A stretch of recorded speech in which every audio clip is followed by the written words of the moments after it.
Welcome to Hack the Board. First of all, thank you very much for having me. I hope we will spend a great evening together. You will learn about cybersecurity and robotics and what might happen if you don't care about their relationship during development. Actually, I myself went to the European Robotics Forum in Italy 2 months ago as they announced to offer a workshop about this topic, but sadly it got cancelled, which is one more reason to meet here today together. During this event, I would like to show you the connection between robotics and cybersecurity, introduce some tools for beginners, some case studies. Also, I would like to give you the opportunity to gain practical knowledge and some challenges.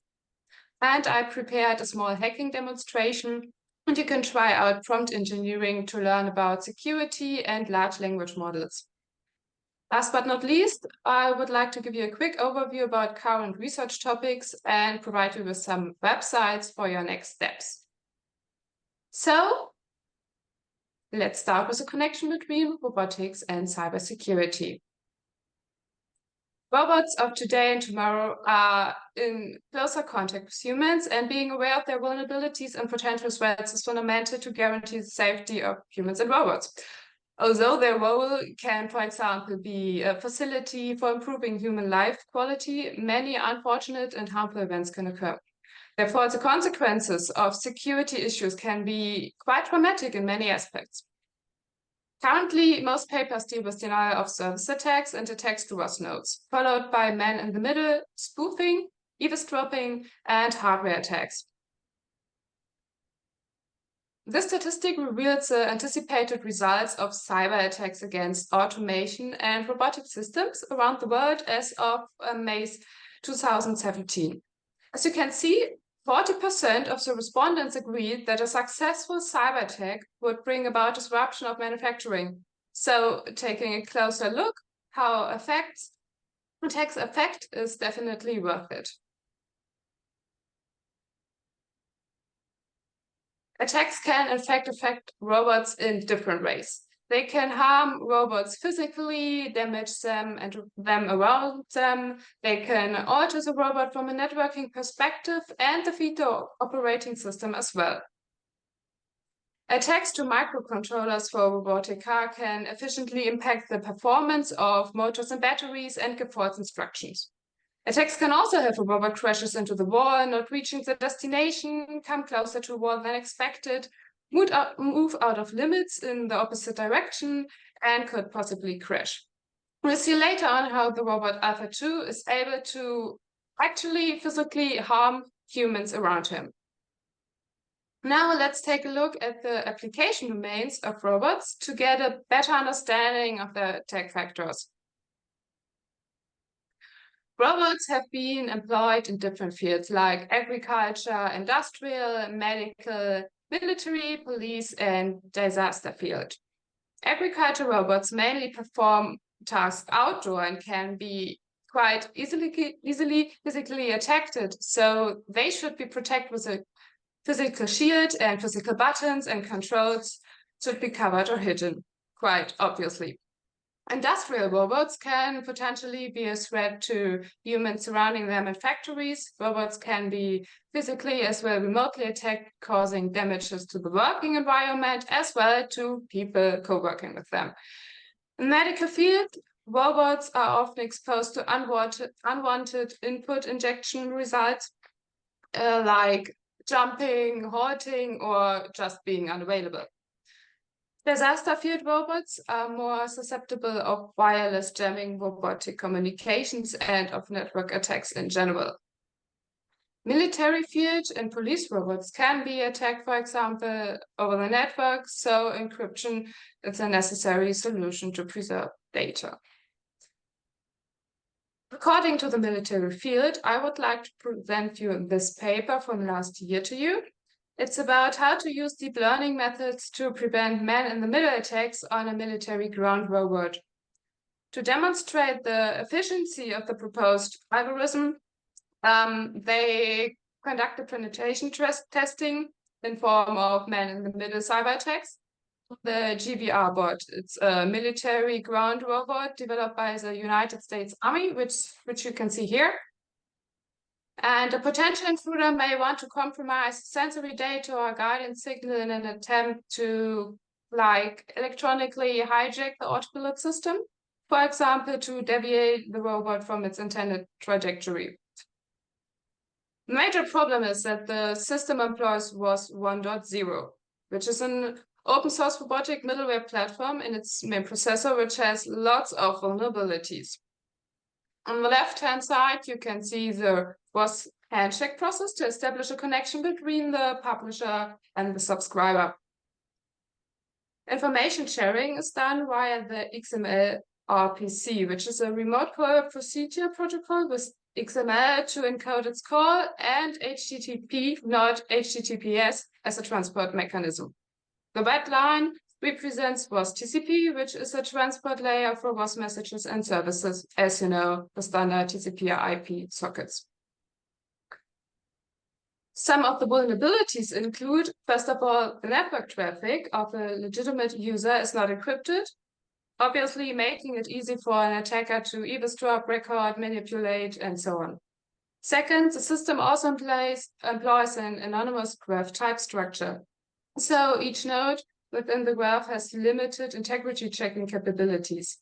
As such, it is not possible to detect activities from potentially malicious users. And this can also lead to kind of reverse engineering the system without the host's knowledge.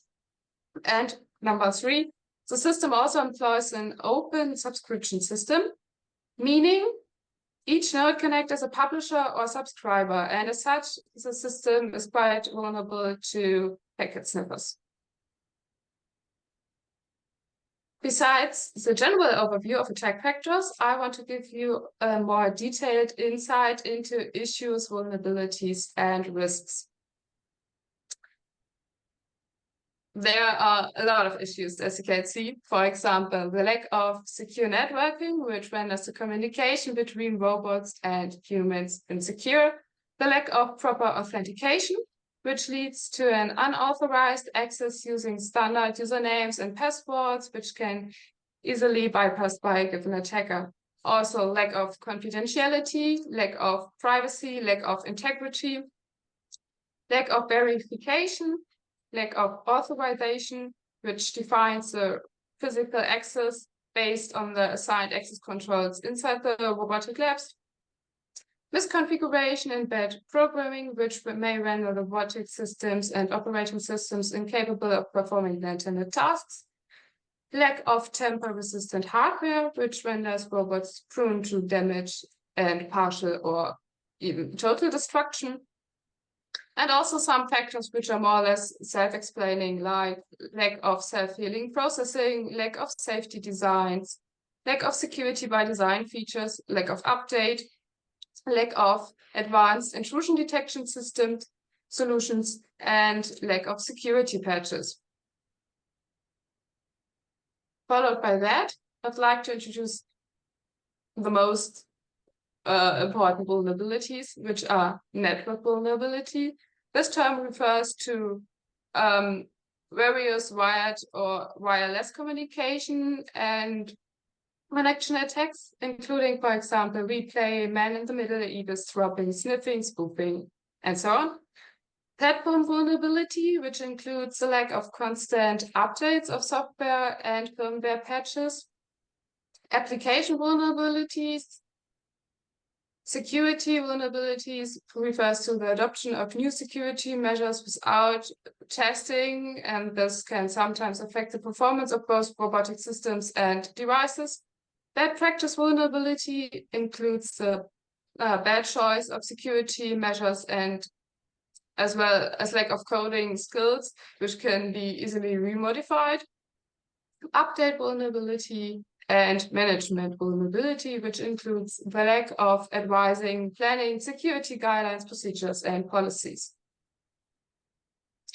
And followed by this, there are some risks, for example, security and system flaws, which could disrupt the production and industrial processes. Backdoors, ill-configured robotic applications would expose robotic users by targeting their privacy first, and then by keeping them under constant surveillance, monitoring, tracking, with possibility of registering keystrokes and capturing snapshots or even videos without their knowledge. Another problem is remote access, which could lead to interception, whereby attackers gain access to a given robotic system to launch their cyber attack, especially robots relying on vulnerable long-range wide area network communications. And insecure backup and data storage refers to the lack of proper and verified storage of data that can lead to data loss or corruption. System failure, battery constraints, inaccurate activity threshold, non-back communication, and track and trace problems. These problems can affect the real-time ability to locate robotic transits and deliveries, and this may lead to supply chain poisoning and reduction of supply chain performance, especially with the adoption of 5G technology. Okay, so now we know a lot about issues, vulnerabilities, and risks, but it's not only about knowing what can happen, it's also about how can we get an advantage out of that in the perspective of being the attacker. So there are various attacks on the robot's hardware, firmware, software, and communications. Let's start with attacks on the robot's hardware. These attacks can vary from least dangerous, for example, phishing, to the most dangerous ones, for example, hardware Trojans.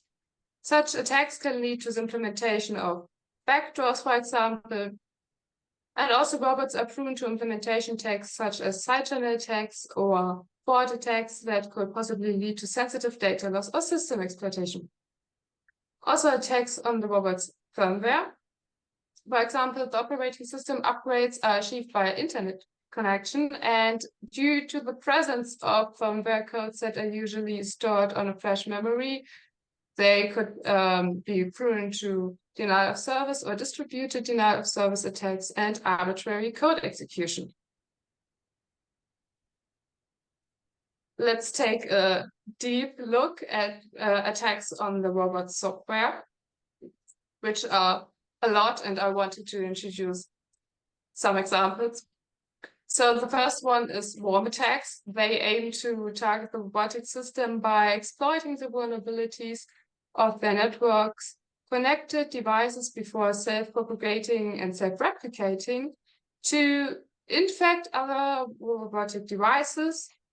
And a very, very famous example of it is Stuxnet. The Stuxnet attack took place in 2010. And Stuxnet targets supervisory control and data acquisition, the SCADA systems, and is believed to be responsible for causing substantial damage to the nuclear program of Iran.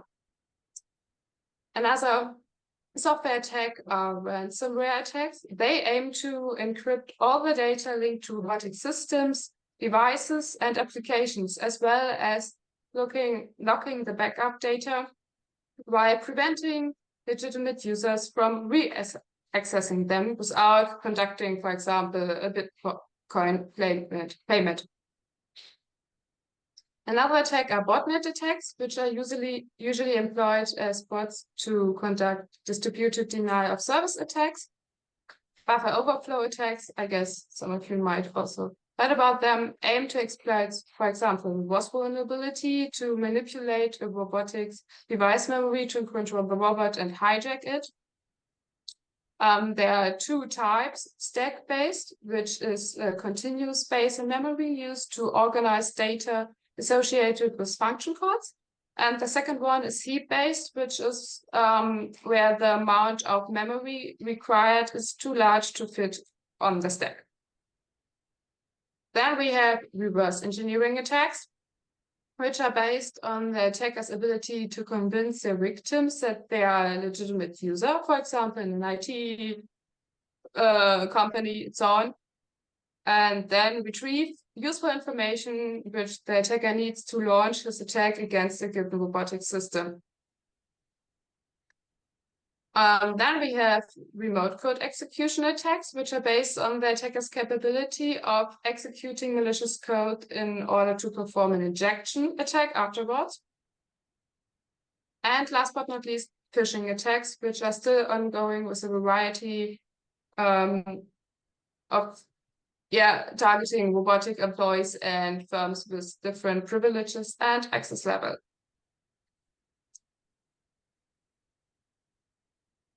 Also, I would like to take a closer look at communication attacks. For example, jamming attacks, which aim to interrupt and disrupt the robot-to-robot and robot-to-human communication. The authentication attacks aim to disable the robotic devices from being able to connect back to their initial operator. So, like disrupting the communication between them and the robotic devices and possibly preventing them from reconnecting back and hijacking the robot by gaining control. So it's quite bad. Eavesdropping attacks aim to passively monitor the transmitted robotic traffic over encrypted and unencrypted open communication channels. Then we have replay attacks and distributed denial of service attacks, which I already mentioned. Masquerading attacks, where the attacker seems to be authentic since a valid integrity is used, which is known as a mask. But this is done by performing a black hole or generating false messages, which are then broadcasted to other robots. And this attack has different objectives, such as slowing down or even the opposite, which may lead to an incident. And then we have man-in-the-middle attacks, where an attacker is capable of actively listening and intercepting the communication between two robotic entities or nodes. And meet-in-the-middle attacks, or plain text attacks, which occur when the robotic communication is encrypted using a 2DES or no 3DES key, using a brute force like technique to break the encrypted communication channel and passively eavesdrop in the result. Also important are identity attacks. This type of attack includes identity revealing attacks, which consists of retrieving the identity of the robot to put its operator privacy at risk. And network impersonation attacks to obtain the credential of a legitimate entity in a given robotic network by claiming its network ID. And last but not least, illusion attacks. And as a result, false data can spread over the network. And in this attack, the authentication countermeasurement is not efficient since the attacker is already authentic. So in the robotics case, fake messages are capable of changing the decision of the robot's controller. So now you might ask yourself, how can we avoid these pitfalls? And there's the standard introduced by TÜV Rheinland, which recommends that robot manufacturers make sure their products meet as many of these foundational requirements as possible. The first one is identification and authentication control. Second one is use control, where we protect against unauthorized actions on the device resources by verifying that the necessary privileges have been guaranteed. System integrity, quite obvious. Data confidentiality, restricted data flow, timely response to event, and resource availability. Now I would like to provide you with an overview of the most known and useful tools to get started with cybersecurity.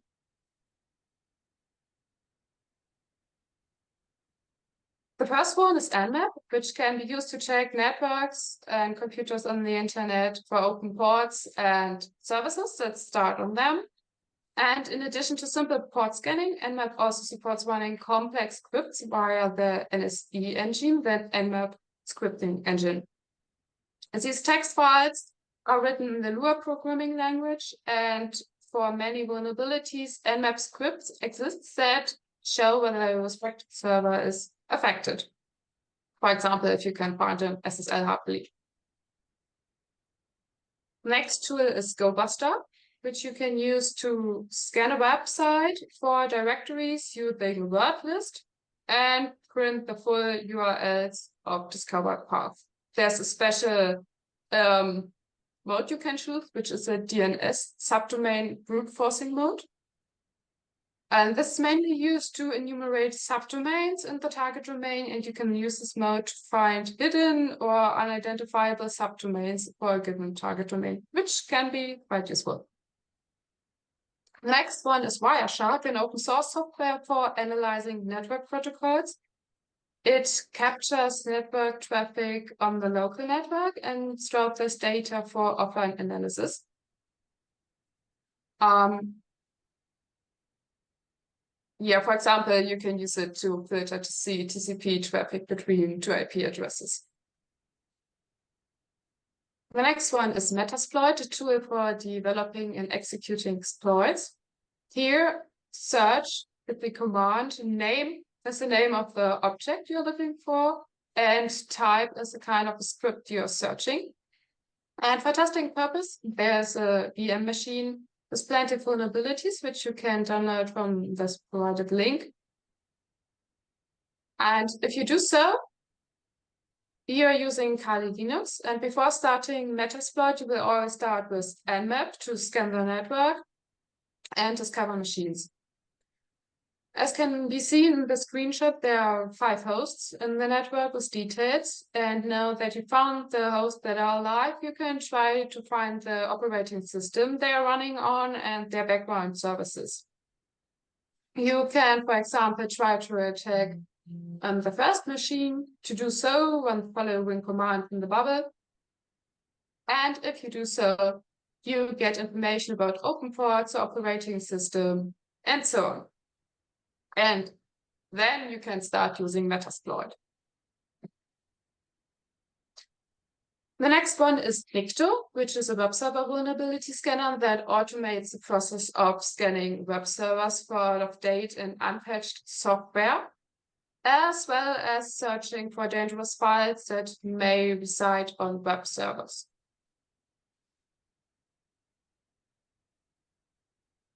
Within the introduction of name-based virtual hosting, it became possible for people to run multiple websites on the same IP address. And this is facilitated by an additional host header that is sent along with a request.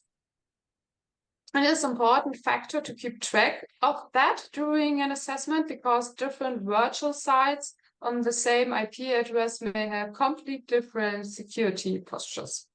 So you should keep this in mind when specifying targets with scanners, otherwise you may completely miss some quite important vulnerabilities. The next one is John the Ripper, which is an open source password security auditing and password recovery tool available for many operating systems. John the Ripper supports hundreds of hash and cipher types, including user passwords for Unix, macOS, Windows, groupware, database servers, and so on. Next one is EtherCap. Its features include sniffing of live connections, content filtering on the fly, and many other tricks. It supports active and passive dissection of many protocols and includes many features for network and host analysis. So, a combination of many useful aspects. And the last one, which I want to introduce, is OpenVAS, which is a vulnerability scanner. And the scanner sources its vulnerability detection test from a feed that has a long history and receives daily updates. currently it includes more than 120,000 vulnerability tests. And there are also two tools for robotics, which are really important to know. The first one is Robosploit. It's a leading security exploitation framework for robots and robot components that aid in penetration testing and intrusion detection system signature development. So you can think of it like Metasploit, but specialized in robotics. And the second one is waspan2. It is a penetration testing tool for the robot operating system. And yeah. Next, I would like to introduce some cases of hacked robots to you.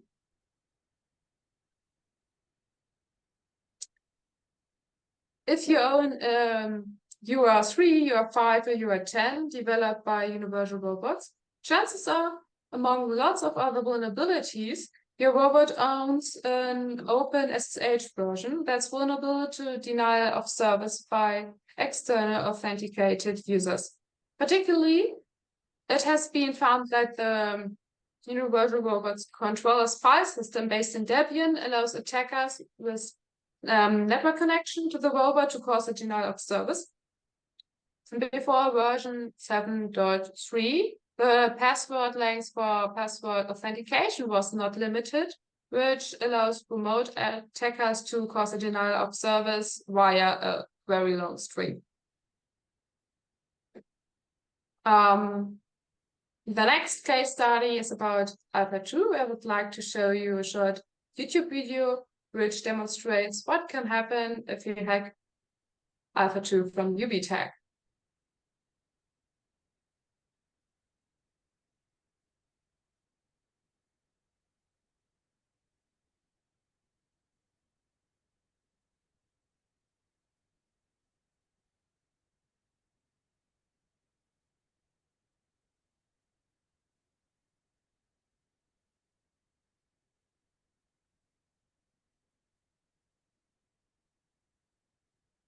So imagine you being the screwed.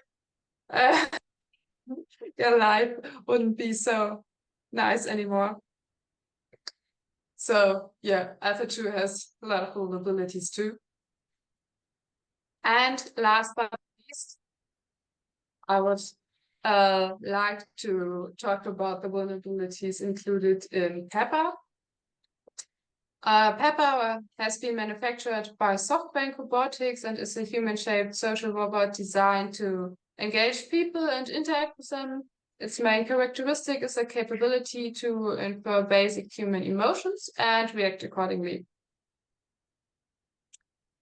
There are a lot of things you can do to find Pepper's vulnerabilities, but let's start with port scanning using Nmap, the tool I already introduced to you. I shown in this table that a manufacturer used out-of-date software released around 2014. The most obvious example is Heartbleed, an implementation flaw in OpenSSL. This bug exposed for many years private encryption keys of users to malicious attackers. The study Adding Salt to Pepper from 2018 used also two tools to perform vulnerability scanning. The first one is OpenWAS, which I already introduced, and the second one is OWASP ZAP, a web application vulnerability scanner. And probably due to compatibility reasons, the manufacturer enabled some weak ciphers, which could lead to third-party exploitation.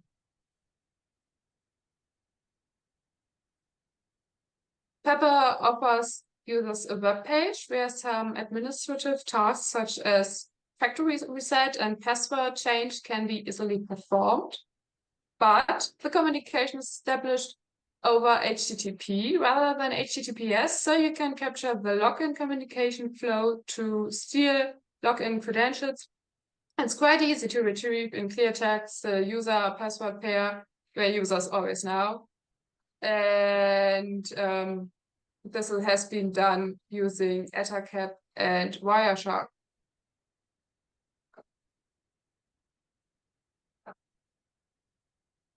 Knowing that your username is now, it is fixed for the device that you can investigate whether a brute force attack could be performed over SSH or not. In order to assess the presence of countermeasurements like IP addresses, blacklist, or whatever upper bound of allowed parallel connections, you can use Hydra as a dictionary attack tool. This experiment theory shows that no countermeasurements to brute force attacks have been deployed with Pepper, which is quite sad. And also Pepper exposes a service on port 9559, which accepts TCP messages and reacts accordingly. But as long as the messages comply to the API by design, Pepper accepts packets from whoever plans them, which means that anyone can write a simple script that remotely combines Pepper without providing any credential. And you can, for example, spy on people through Pepper's cameras and microphones. You can interact with people and ask them any kind of question, aiming to gather some personal information. You can hurt people by abruptly moving towards them or grabbing them, and you could shut down and reset Pepper. So now that you have seen a lot, I want to give you the opportunity for some hands-on experiments. And let's move on to the challenges. For the first challenge, you need to navigate to tutorial 1 included in the directory. You can download via the link you got per email. I hope this is working for every one of you.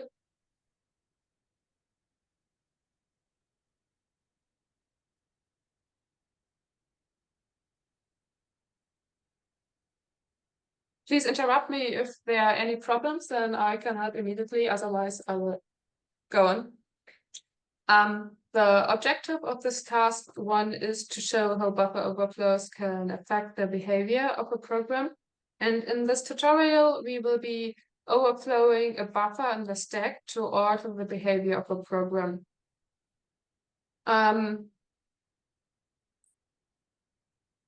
Besides the use of the stack, the following registers are also of relevance. There is a ESP, the stack pointer, which points to the last address of the stack, or in other words, to the next free available address after the stack in some implementations, and the EBP, the frame pointer, which facilitates access to local variables.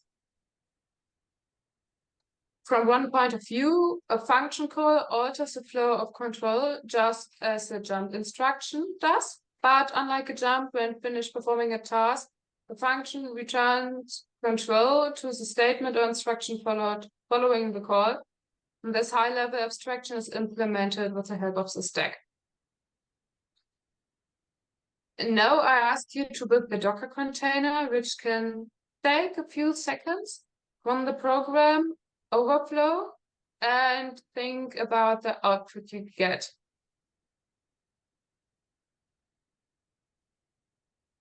And I will give you a few minutes to do that. And if you want, you can write down your output in the chat.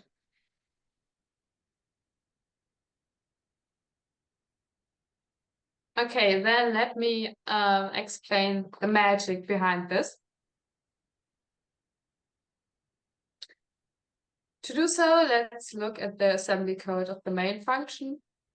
And in particular, the local variables buffer1 and buffer2 have the following locations. It's interesting to note that both buffer1 and buffer2 point to the same address, likely due to the fact that both variables aren't used within the code. And now if we're looking at the assembly code of the main function, we note that in the address marked in red, a call to function is produced, and the return address marked in green is pushed into the stack. Putting all together, this program is modifying the return address and adding 8 bytes pointing to the address marked in yellow, so that the instruction at for default, the green one, is skipped, which results in the program printing the initial value of the variable x. So that is why you get 0. For the next challenge, you need to navigate to tutorial 3. The objective of this task is to show how to exploit buffer overflow. And we'll be using two binaries called vulnerable, the vulnerable program, which takes a parameter, and exploit2, a program that takes as a parameter a buffer size and an offset from its own stack pointer, where we believe the buffer we want to overflow might live. The way things work here in a simple way is exploit2 pushes the content of the buffer buff to an environmental variable and launches a shell with the environmental variable active. Within the shell, we launch the program vulnerable and use the environment variable as a parameter. The trick here is that when we are constructing the buffer in exploit2, we obtain the stack pointer of that binary and subtract an arbitrary number from it to obtain the address that we will be where we want to write after the shellcode. This way we end up with something like this in the heap.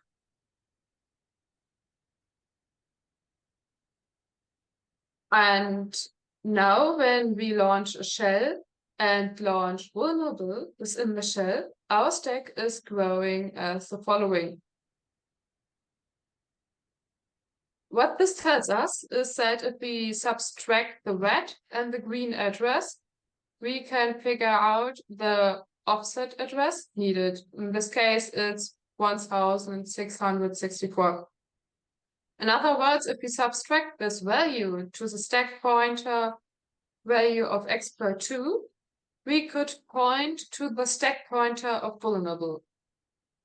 So now we can pretty much do with it whatever we want to do if we overflow the buffer of vulnerable. And you can do that inside your Docker container.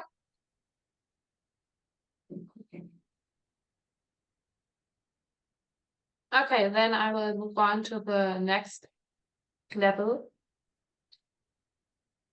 This challenge is about the WAS master API, which requires no authentication capabilities to register and unregister publishers, subscribers, and services. Basically, it's the same command as for the last level, just replace the 3 by 11. And then let's start by listening the ROS nodes and topics participating in the network. After launching the container, you can start the talker and the listener. And I will give you a few minutes to pull the Docker container now.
So I hope every one of you started the talker and the listener.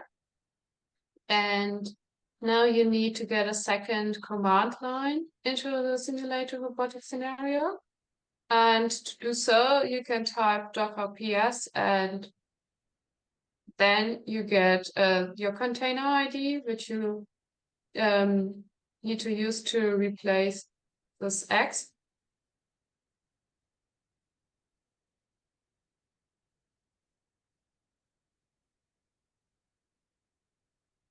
And then on the second terminal of the same Docker instance, you can get a list of your ROS nodes, which should be including listener, publisher, and ROS out.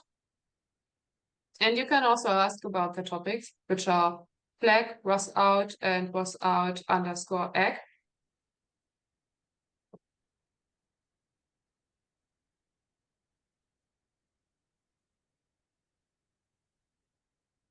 It might happen that you encounter some issues in your second terminal in terms of that the terminal tells you he doesn't know what ROS is. Then you have to check out your setup bash and verify that the two setup bashes of your first and second command line are the same. And then it should work.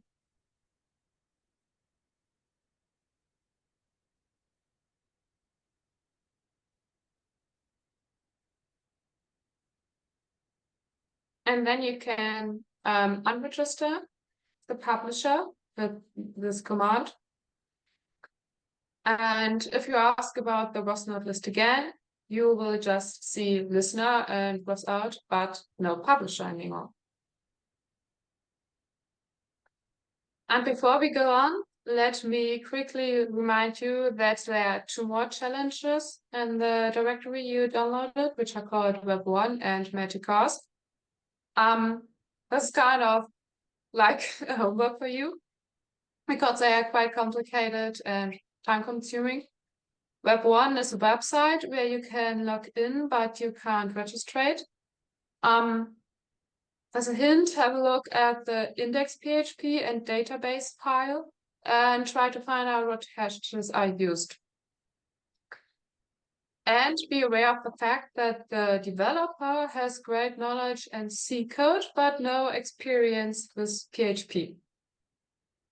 And Magic Cars is also a website where you can upload images, but maybe you can use the image to upload more than just a fancy picture.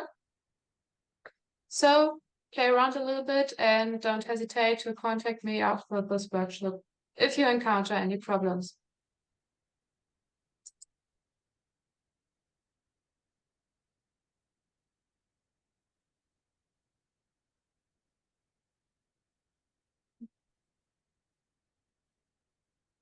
Let me just have a look at the chat.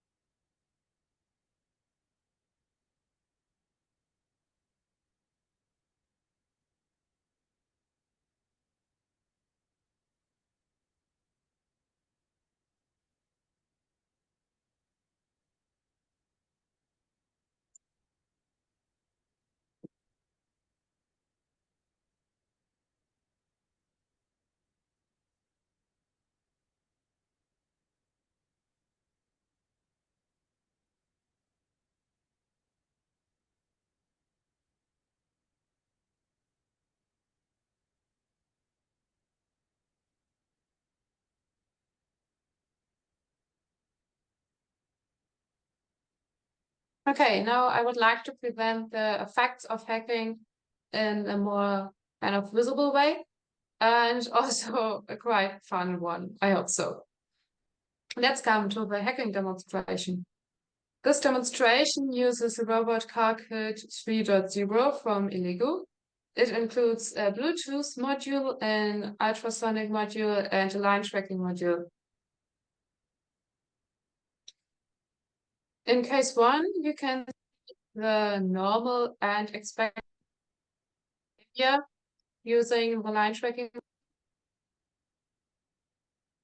And now imagine your robot is driving in an industrial environment and workers have left tools or parts of the production process on the ground which covered the line. And then the robot shows unexpected behavior.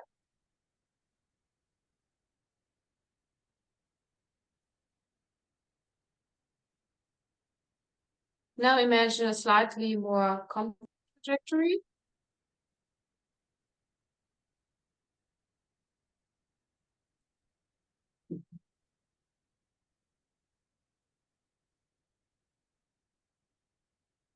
And if there's some fluids or even dirt on the ground, which can lead to less grip, we encounter unexpected behavior again.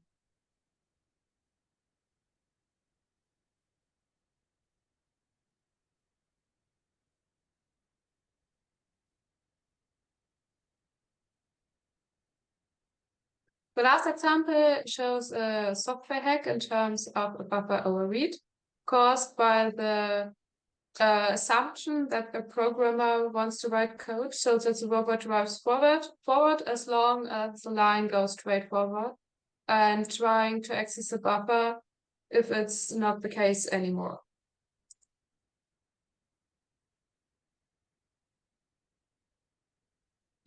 The robot just stops and nothing is working anymore.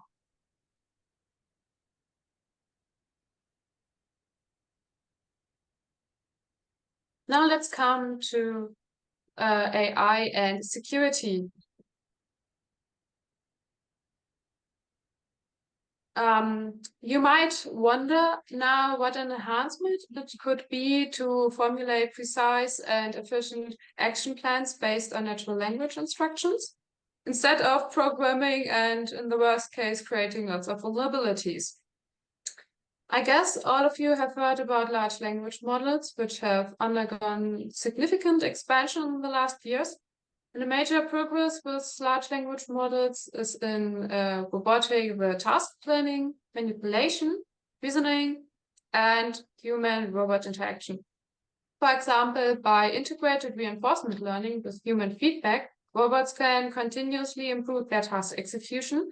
And by combining human guidance with large language models, robots can refine instructions more precisely, thereby better achieving autonomous learning and environmental adaptation. So what happens if one fools a large language model, forcing the robot to, for example, reveal private information? You can now play around with Gandalf and find out yourself how easy prompt engineering might be. Feel free to ask me if you get stuck along the way. And otherwise, try to convince Gandalf to reveal the password. And afterwards, we will talk about possible attacks against large language models. And yeah, just have to click on this link. And as a hint for you, the first level is really, really easy, really obvious. And yeah, I'll give you a few minutes and you can try to reach as many levels as possible.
For example, the first one could be, what is the password?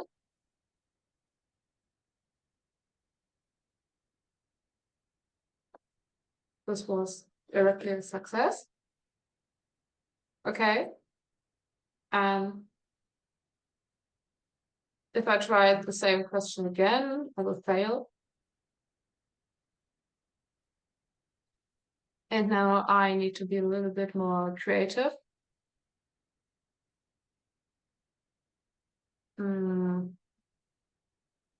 For example,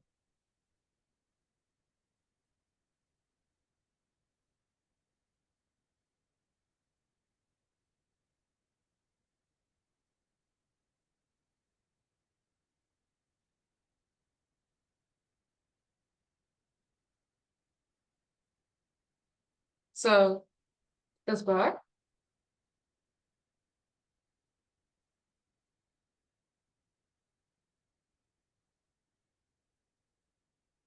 Try this again, will fail.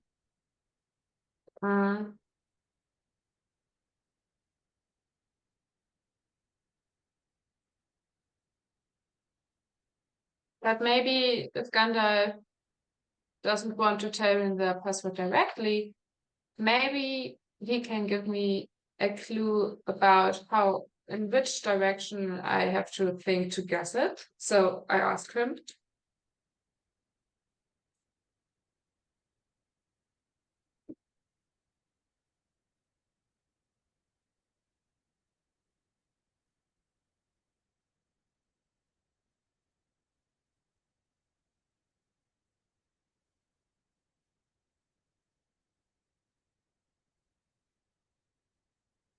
Okay, that's not the password directly, but quite obvious.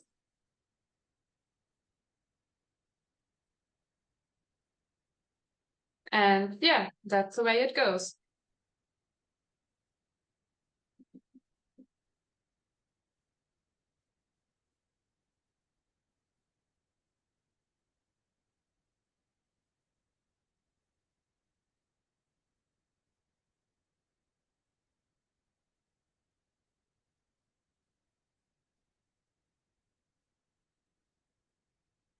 Okay, then let's talk about possible attacks without Gandalf. The first one are remote control of large language models, where the attacker can send specific instructions to a compromised large language model and use it as a backdoor for accessing information. Then we have leaking user data, which we did already. Persistent compromise across sessions, where the attacker can keep a large language model compromised across different sessions using small payloads in its memory. Then we have spread injections to other large language models. Automated social engineering, where the large language model can be manipulated to execute actions that benefit the attacker. And attacks on code completion engines, like, for example, GitHub's Copilot that use large language models, and that could be influenced by the context and then insert malicious code. Most importantly, these are not just theoretical thoughts, this is real. There's a paper published 1 week ago called LLM agents can autonomously exploit one-day vulnerabilities. And there, the researchers claim to have fed large language models this information about security vulnerabilities from available CVE descriptions in public. And the researchers say that ChatGPT-4 successfully attacked the vulnerabilities 87% of the time, which is quite a success. But now let's go one step further and think about not only adversarial, but self-replicating prompts. So the question is, how can attackers launch cyber attacks against Gen AI ecosystems by creating dedicated adversarial inputs using jailbreaking and adversarial machine learning techniques? And now I want to introduce Maris 2 to you, a new type of zero-click worm that targets Gen AI ecosystems. It is a worm that replicates itself by exploiting the Gen AI service in a Gen AI ecosystem. And the worm can be used to orchestrate a wide range of malicious activities against end users. For example, think about spam users, exfiltrate personal data, apply phishing attacks, and so on, so on. But what is a Gen AI ecosystem? Ecosystems are interconnected networks consisting of Gen AI-powered clients that communicate with Gen AI services and other clients in the ecosystem.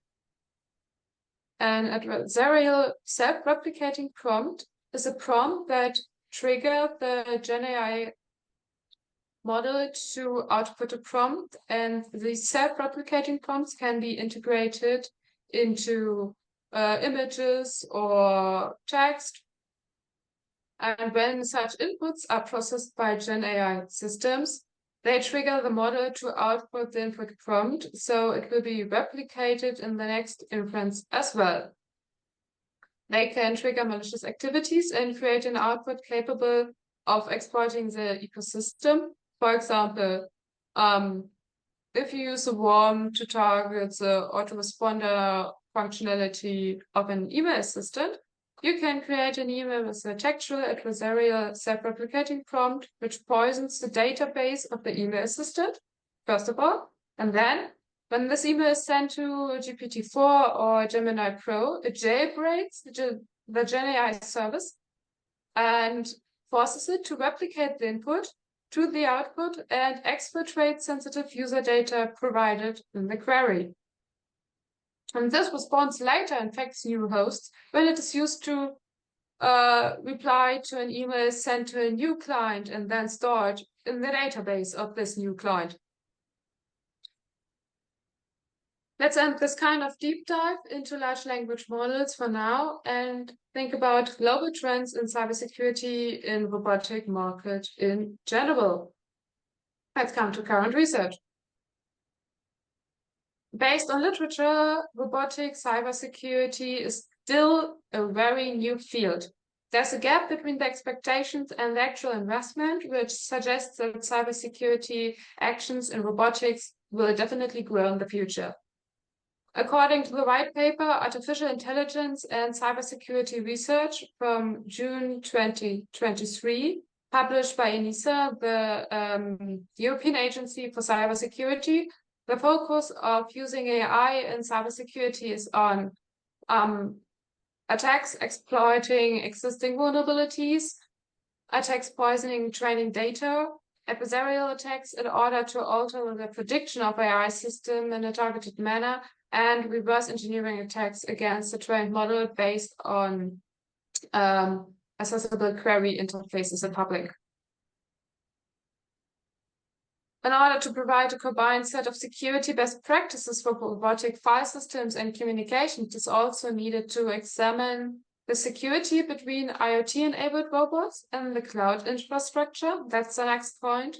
And the last one is robots will be targets by hackers more and more, and therefore forensics will appear to be an important topic to investigate. Although there are some studies about ROS forensics, a particular methodology or kind of a standard for robotic forensics has not been defined yet.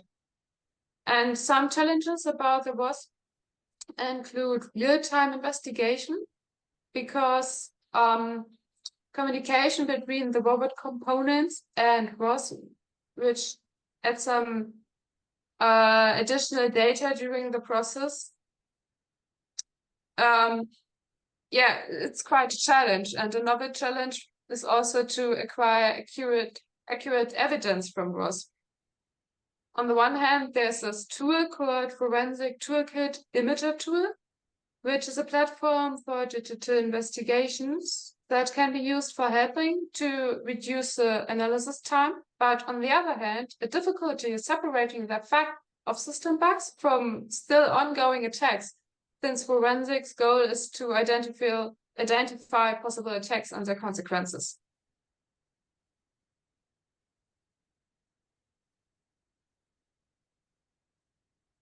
Here are some links to proceed after this event.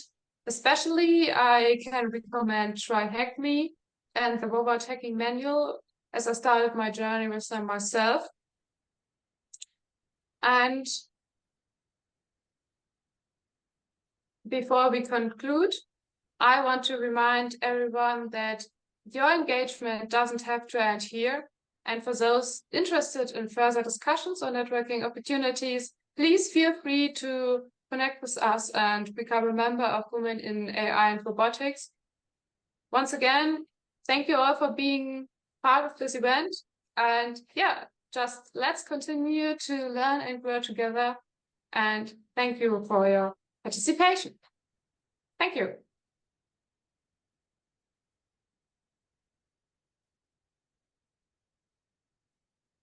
Thank you, Marie. I think we'll open it now for some questions if anyone has.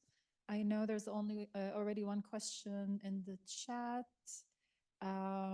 When you presented the attack on, I think, ChatGPT, the question was if you know how they did it.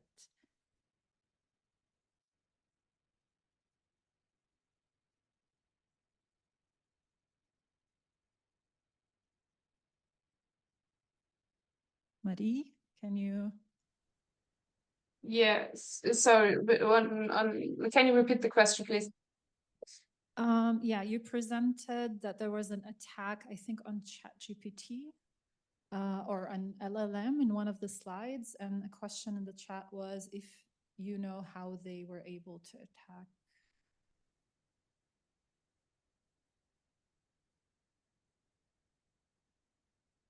Maybe the person that are you referring to a paper I presented? Yeah. Yeah.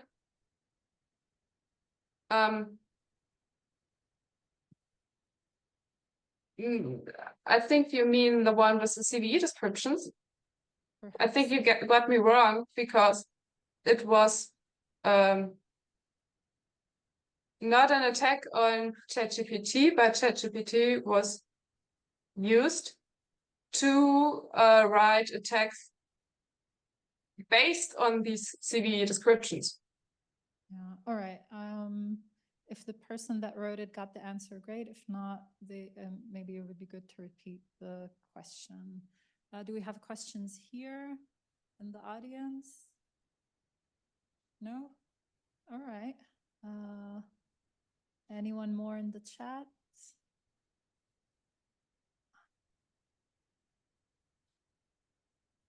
When you talked about LLM agents can autonomously exploit one-day vulnerabilities. Volkan, I think so. I'll try to unmute you.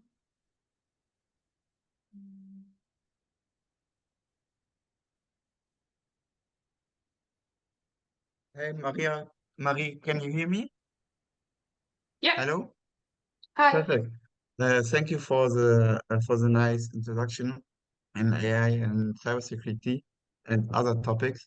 So my question was actually regarding the paper, LLM agents can autonomously exploit one-day vulnerabilities, and the approach how they did it actually. Because I think they did something like they do not publish the code, unfortunately. And my suggestion is something like open interpreter with the context knowledge of the CVE.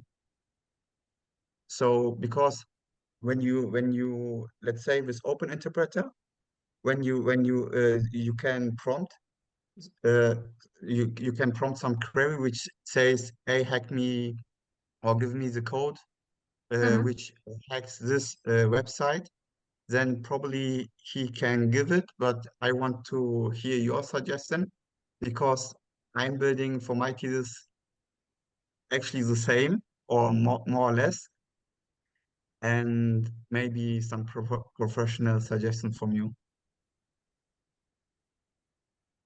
Yeah, maybe we can you write me an email, because it's not something that I can summarize in 1 or 2 sentences. Okay. Because there you have to explain more about it. and I just kept it as small as possible for this presentation. So Thank you. just reach out to me afterwards and we can discuss it in detail. Perfect. Thank you. All right. Any more questions? No. So we will thank Marie for this very generous presentation and very detailed, and say that we would love to have her again if she has another idea for another workshop. Thank you all for joining us. We try to have an event once a month, so just follow us on LinkedIn to stay updated. Our next event in May is going to be a presentation of a lecture on navigating robot swarms, so getting more into the robot side, and it will be online, so follow us to see it and register.